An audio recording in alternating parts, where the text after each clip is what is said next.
Good morning and welcome to this special edition of KPRC 2 Plus Now. I'm Zach Lajway. Today is the day prosecutors for a third time will try to convict AJ Armstrong of murdering his parents while they were sleeping back in 2016. Fast forward today, AJ has a lot of support, including from people on social media using the hashtag #FreeAJ. We also know people are lined up outside the courtroom as we speak. And then, of course, you have his family. This right here is Grandma. You can see she is holding a pink blanket that she calls the veil of innocence. And she says it's up to the state to remove that. And always by his side is his wife.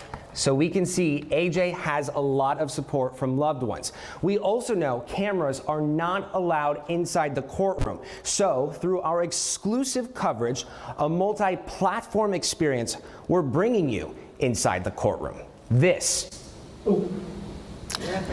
Roll the open.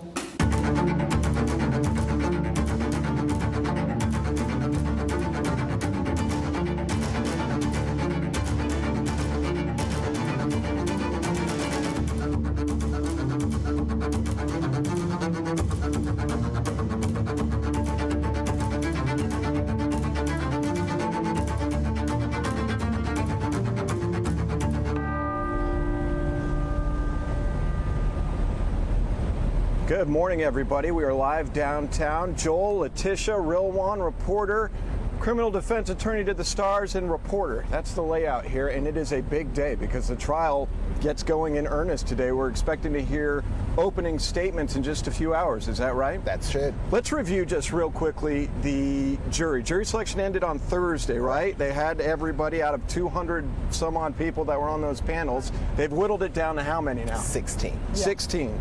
And I remember I caught this last week. You thought it was a little tilted in the defense's favor. Why is that? I did think that Rick did a really good job with Voir dire, and that's because, remember, we talked about what type of jurors we wanted on this jury, and remember we talked about grandmothers, and so we have 3 grandmothers that are actually on this jury and potentially even more, and so that's going to be heavily stacked for the defense, in my opinion. And remember, we saw that the grandmother is coming in with this pink blanket in full support of AJ. That's the next thing on our rundown to talk about. What is the deal with the pink blanket? Explain that to me. So defense attorney Rick DeToto brought it in during the whole voir dire process here to kind of say this is AJ's cloak of innocence, trying to present it to the prospective jurors like he's innocent until prosecutors can, without a reasonable doubt, say that he is guilty or the jury finds him guilty. He literally referenced the pink blanket in that way? He put him on.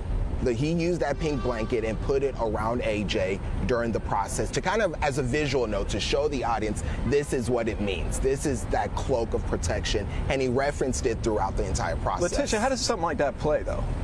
Perfectly, and Really? let me explain to you why.